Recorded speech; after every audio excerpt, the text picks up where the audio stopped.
Hello Quillers, in today's video let me show you how to make these holly leaf using a traditional quilling technique and also another one using on-edge quilling. To start, let me show the tools. So I'm having an motorized or electric quilling tool. So this is battery operated. A board for my glue. So here I have took some white glue, tweezer and a needle tool to apply glue. For the quilling papers, I need some red and some dark green quilling paper. So to make the berries or cherry, whatever it is, I need half strip of the paper. So I'm just going to tear it into half and then make some tight coil. You can see how fast this motorized quilling tool works. It doesn't make much noise and it is so fast. And now I apply some glue and make the tight coil. And now I need to push it from below so that it gives an elevated look. So here you can see that it has an elevation. Now to fix this shape, I'm going to apply some glue over it from below. So this will make sure that the structure is safe and secure even after drying. So now for the leaf, what I'm going to do is take a full strip of dark green color, make a coil, and now I'm going to unwind it gradually so that it becomes a loose coil and apply some glue in the end. Now I'm going to press it in the top so that it looks like a teardrop, and then hold the sharp end and then give a slight push so that it looks like a duck foot. I can even compress this part. And now we have two straight long parts. Now we are going to make another two kings-like structures on both these sides. So for that, I'm going to hold this two sharp ends and give a bend and a pressure. And even on the other side, I'm going to do the same. And then when I straighten it up, it forms the shape of a holly leaf. So now I will be needing another one or two of them based on the structure which you like.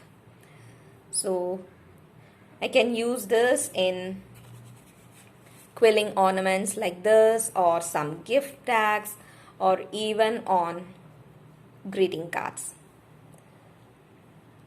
So when we have 3 such berries, I'm going to take some plastic surface. So for this, I'm going to take my quilling board. All you need is some plastic surface so that it is not stuck to the base. Because my quilling board is near to me, I'm just grabbing it. I'm going to apply glue only to the side of these berries. And I'm going to join them. Actually, why I put it on a plastic surface is, after this dries out, I can just give a little pressure below. Even if some glue is stuck in the base, I can just use my tweezer or something, give a push and take it out so easily. Otherwise, if I am going to stick it over a paper, it will spoil this paper and I can't have the structure like this. I can't hold it on hand like this and it get back to the base. So to avoid that, I'm going to use a plastic surface. You can also use some file leaf,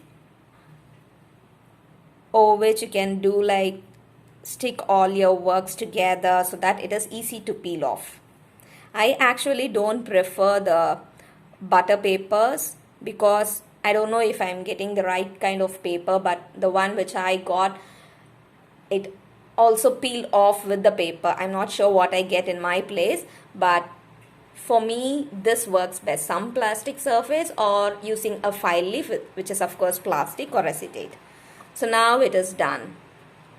So now I'm going to allow it to dry, and then I can obviously going to use it on some greeting card or some Christmas ornaments. Now the next one is making a orange leaf. I'm sorry if there is some hard sound over here. It's raining outside.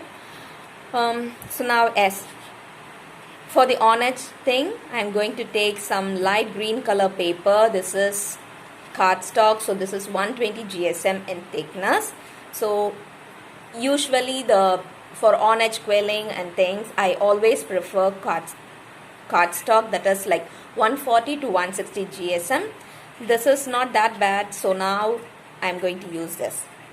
So take some paper and then draw some rough holy leaf shapes, and then I need to cut it out. So here I have one that I have cut already, and even now I'm going to grab my quilling board for the plastic part. So here what I am doing is take the cut leaf or the cutout, apply some glue and stick it to the plastic surface so that it won't move, and I can do my orange quilling so easily. So now I have cut some strips of paper. This is some 5 mm in thickness from the same cardstock. What I do is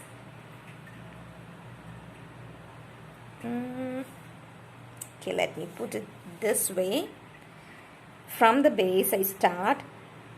I just give a slight pressure, so I use my fingers and the tweezer to give a slight bend.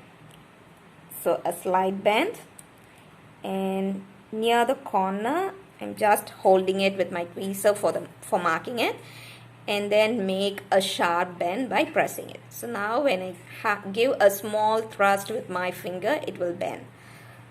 And again I'm going to measure the other part, and then again a sharp bend.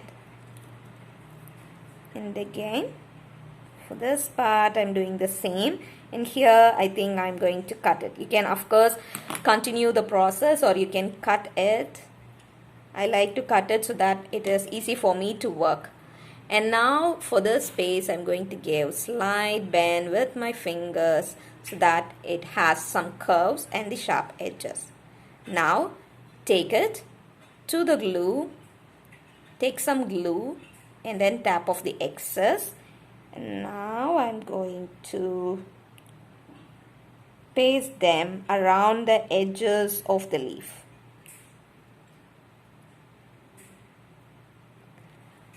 This is a slow process, but of course you can enjoy it. And it is not always necessary that you should have the base of the cutout of the leaf. You can even color it directly to the place where you want to stick and do it in different ways. Even for the other side, I'm going to do the same. Now here the edges are all done. So now it's time for me to give the central vein of the leaf. So I just measure it roughly, cut it out, take some glue and glue it. You can have it straight or you can have it a little bit curved. So it is up to you to decide that. So there is a little space over here. So what I do is take some glue, put it over here and then squeeze it. Okay, for now decide smaller veins. So for that I'm going to cut some small pieces of paper randomly. You can do it by measuring it right, or you can just do it randomly. So it's just up to you. And now I'm going to glue them all. Just like that. So now it is all done. You can decide the number of veins you need, if you need it less or more. The size of the leaf and everything can be decided by you. And now even for this, I can add some bigger size berries.